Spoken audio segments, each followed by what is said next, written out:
I remember in the 5th grade, there was an awkward time where the girls were asked to leave the room.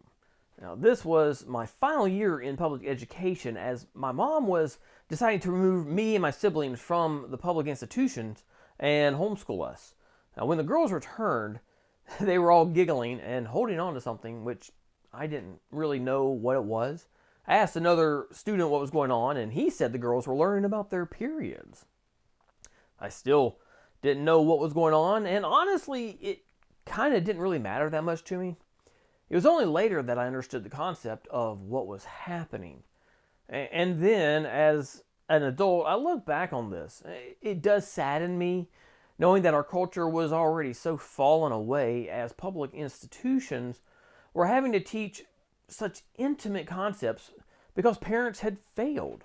Now, fast forward to today in the 2020s, and public institutions have gone far beyond simple physics to now interlacing immorality into education under the guise that we must prepare the next generation for what lies ahead.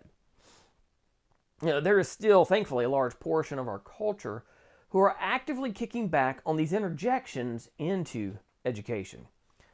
But if the last 60 years have taught us anything, the goalpost continually moves in the wrong direction as more and more information is opened up to the eyes and ears of children, in the name of being prepared. Is this really necessary?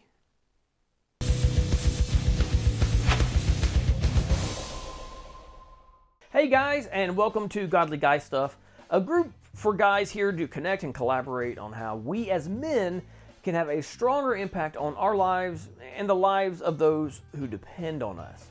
If you are a guy who struggles through life like me, wondering how to create godly paths for you and your children, make sure to subscribe to be part of a place that produces content for an iron sharpens iron environment. Now, I also have a locals community for up-and-coming topics as we continue conversations, and for those who wish to, dig deeper in life together. In these conversations, there seems to rarely be a level of agreement on what is acceptable and what is not when it comes to educating our children. Now, no one can disagree anymore with the statement that we live in an immoral society. Now, I recall growing up in the 80s, and it appeared to me as a child that the number one principle within the Christian community was to actually shield us from a rising immorality, and that we as a culture were on a slippery slope. Now, I've mentioned this in a number of times in previous videos, and how my thought is that we have long since slipped off the slope and now in an ever-deepening chasm. Now, as a father myself, my wife and I regularly discuss the boundary of education and what our children must know and what must be withheld until a later date.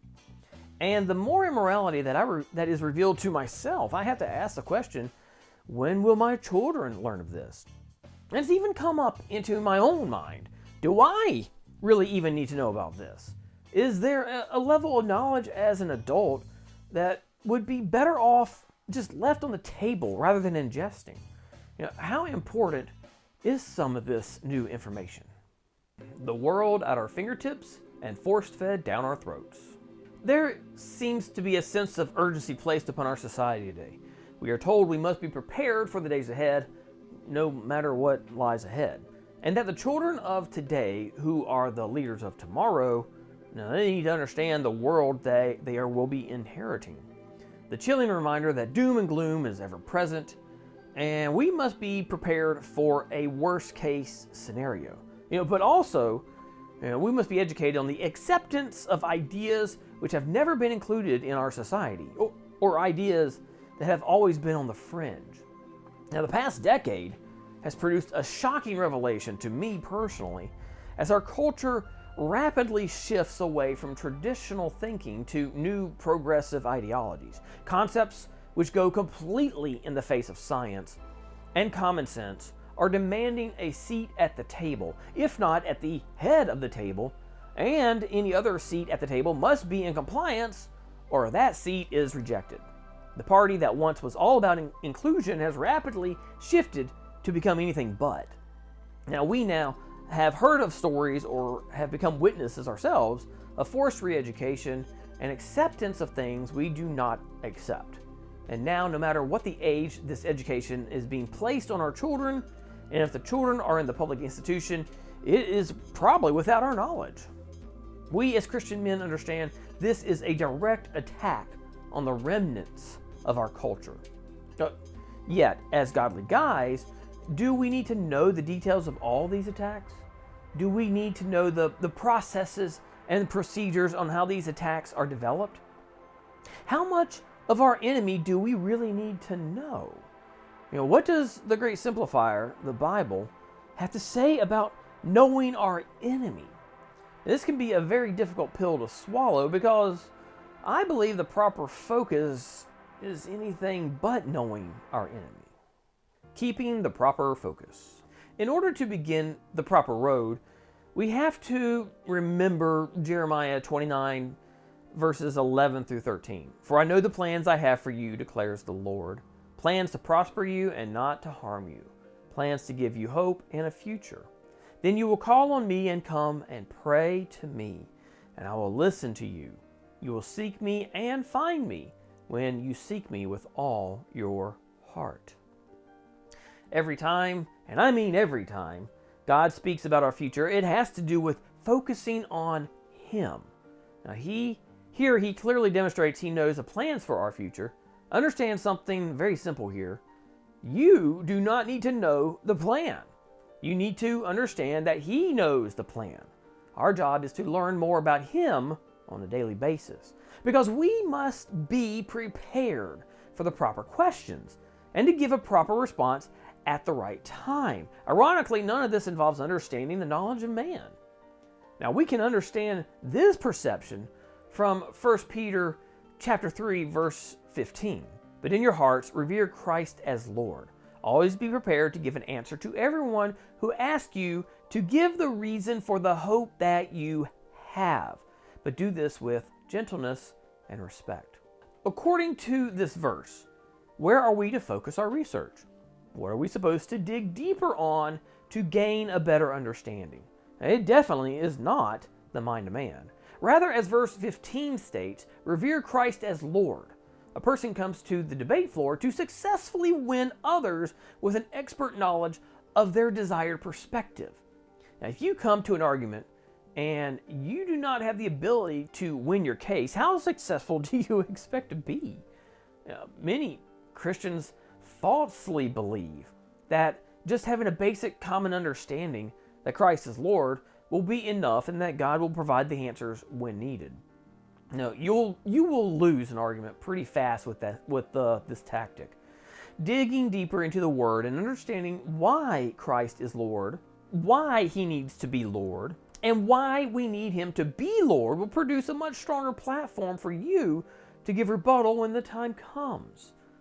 In fact, we are actually warned against researching outside of these parameters. We can see this clearly demonstrated in Colossians chapter 2, verse 8. See to it that no one takes you captive through hollow and deceptive philosophy, which depends on human tradition and the elemental spiritual forces of this world rather than on Christ. I love how the NIV takes this verse and wraps up all humanity's thinking into two words, hollow and deceptive. This truly is the crux of every argument that is thrown against Christianity. It will return hollow, and ultimately, its goal is to deceive you to walk away from Christ.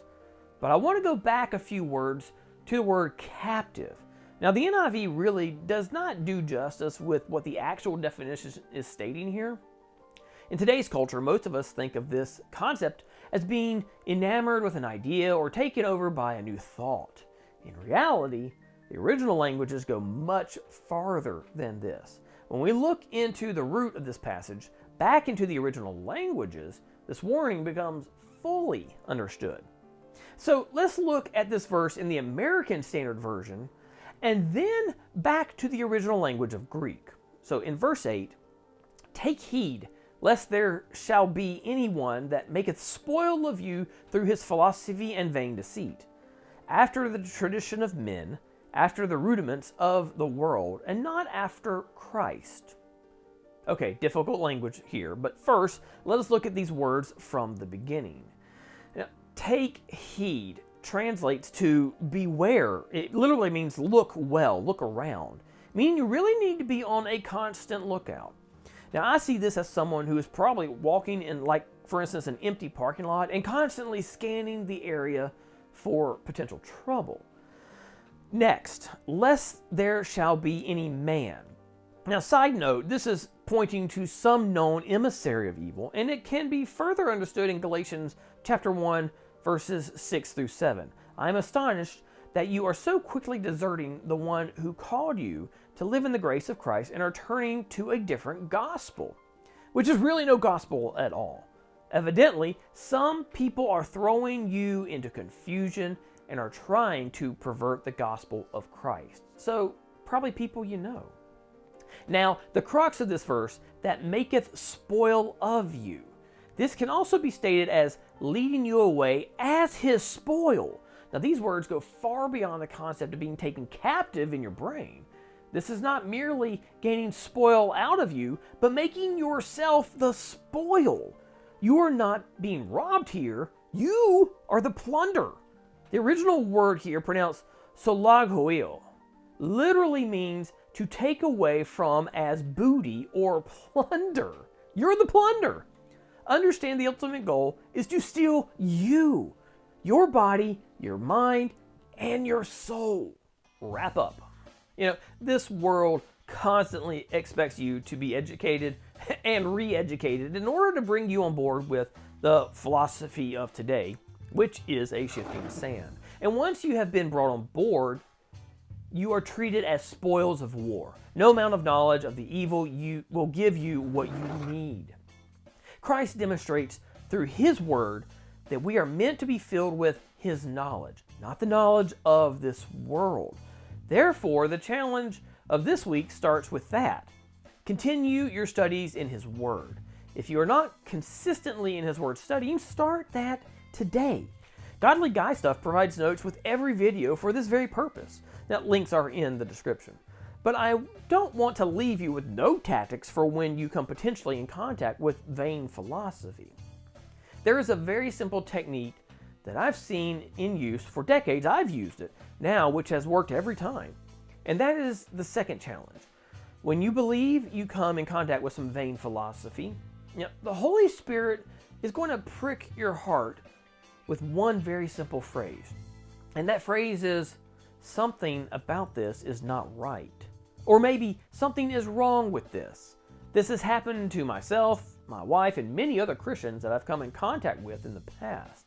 Something about a situation, a scenario, a decision is presented to us, and it's not everything about it as it should be. In all honesty, I cannot really explain it farther than this. And that's because every situation is different. But in that time and moment, you will know something is not right. And when something does not seem right, you stop.